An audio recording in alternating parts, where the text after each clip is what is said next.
中华八宝圳是台湾上古的古早的水圳之一。当初因为有这龙仔湖这项水利工具，才成功把落水客的水引入到彰化平原。为了要复兴龙仔湖这项基基，伫水乡的原庄社区开发小型的龙仔湖，也伫咧乡内学校推广，要学生体验在地文化。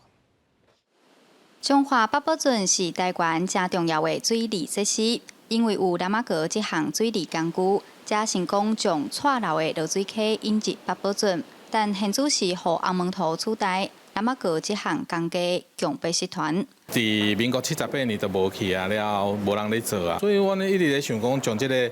物件来重新来复兴起来吼，来学起来，好变做是阮在地一个社区的产业来做传承的这个部分。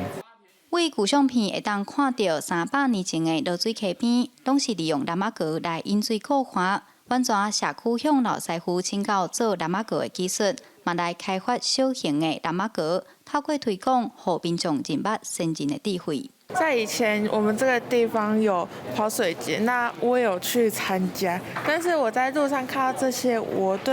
我对这个比较不熟悉，然后今天知道去认识到，才知道原来我们这个二水有这300年的传承。我伫市区内底有看过这种哪个，我即马伫遮 DIY， 我感觉真趣味，真好耍。